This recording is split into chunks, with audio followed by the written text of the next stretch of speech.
Prabu Mandrapati nami kula Madrim kaya ngopo tanganmu Meladala weh iki dudu tangan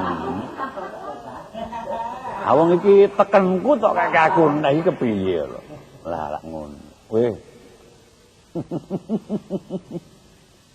Gusti nyuwun pangayoman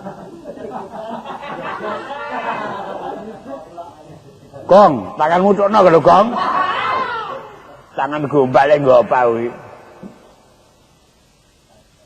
iki sapa Madrim nggih syukur nek kula mboten kapilih Kusik wong durung tak titik saka ngene pepek kok dadi Madrim rajahmu Malang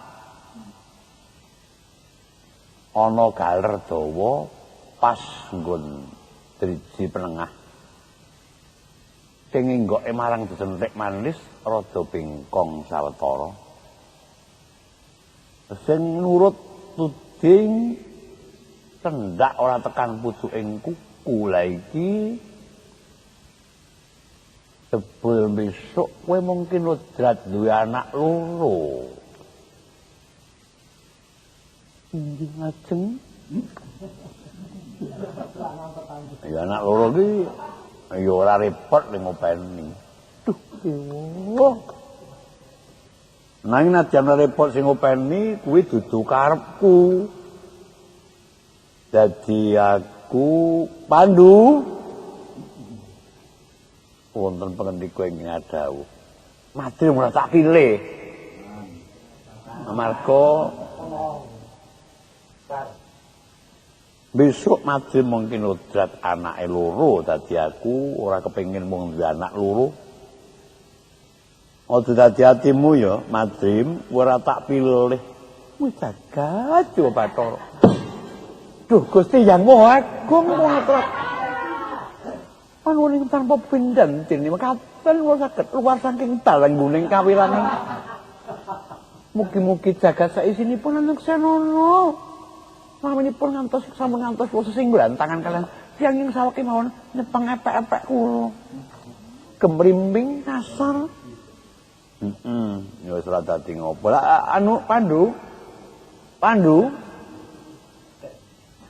wonten pengendika ing ngadhawuh Raden Pandu nyuwun pamit badhe wangsul dhateng Pasa Jenar Gong lho kan terkenyang Jenar Gong sabda dari arep bali ngono dadi wedoke cang wile kon menengak ngene iki aku iki ngopo ngene iki Bendari kowe maju wong Tuhan ora aku disiksa rasaku neraka jahanam papan dunungku nggih mula Gendari kowe ra jempolan kok semene gedene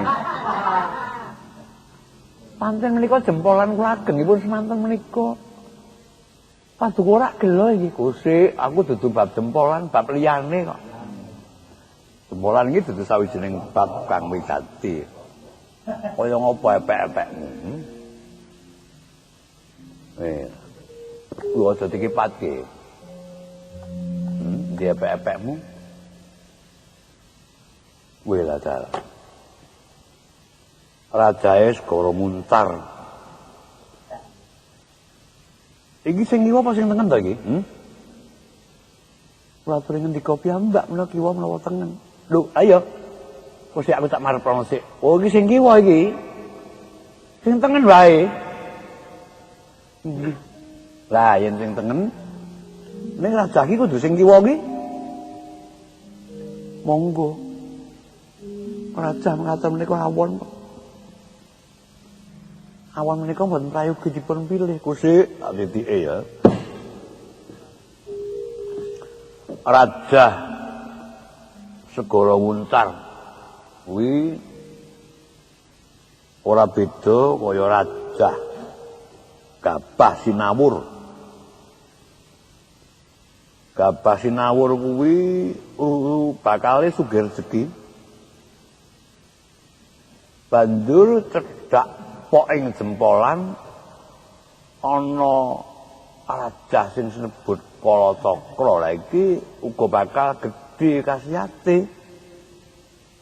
Dititik rajamu kang mengkene kuwi besok nadyan brol pisan. Anakmu mung 3 nanging suwe-suwe besok bisa dadi bebranahan kabeh anakku ana 100. Tak baleni ya. Nadyan brol besok anakmu kinodrat amung 3 nanging suwe-suwe dadi bebranahan besok kowe bisa mijekake anak cacahe 100. Mula Pandu wonten dawuh, aja serik ya. Lair tusing batos. Rama apa nggir? Mboten wonten pilihan kula tetep milih Dewi Gendari.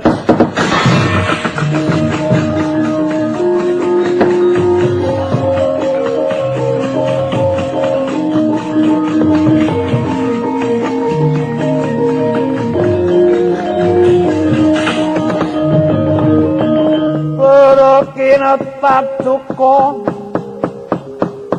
nyaya sini pitoto bang mawingo-wingo medot padha ning ladi netra kocak mundarandir rot-rot kanang waca tek nyomangala takra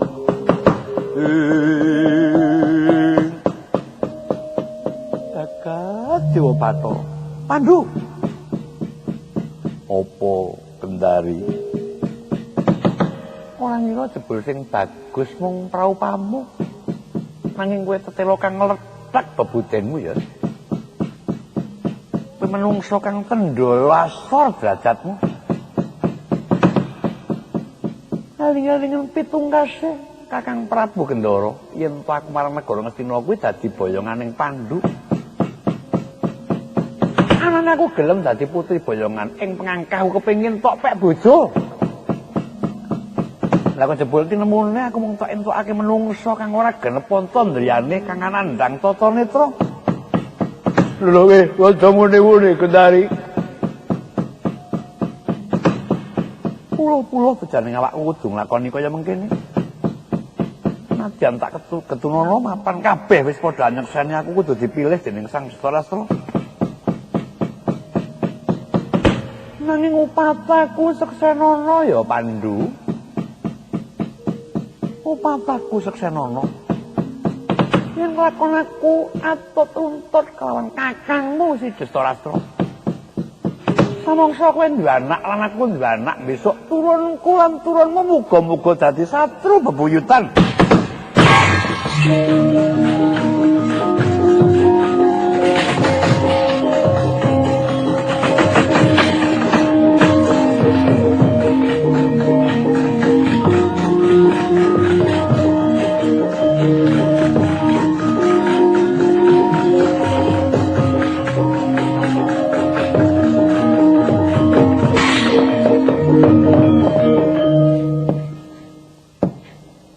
Pandu wonten pangandika ing ngadhau wis aja tok rasakake rasake wis lumrah ucape wong kang ketuwan kuwi mesti mengkono nanging manungsa tetep manungsa dadi manungsa iku budidayane ya mung pinatesan kodrating manungsa iku dhewe. Aja sira derberasa samar. Kabeh mau aja tak anggep sawijining pepalanging gayuhan nanging anggepen dadi srana nggonmu tansah natak prihatin muga-muga besok anakmu bisa njunjung marang asmaning Rama lan Ibu. Kanjeng Rama ngestakaken dawuh babar pisan bakal tak dawuhake ana pendopo agung kene mumpung sineksen dening para narendra, aku kepengin ndhaupake Pandhu lan Kunti apa dene Madrim. Bebarungan ing ladrang serang.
Sambikala Pandhu ayo padha santi pisan mertika tetep mertika nir ing Sambikala tansah nyondhongake rasane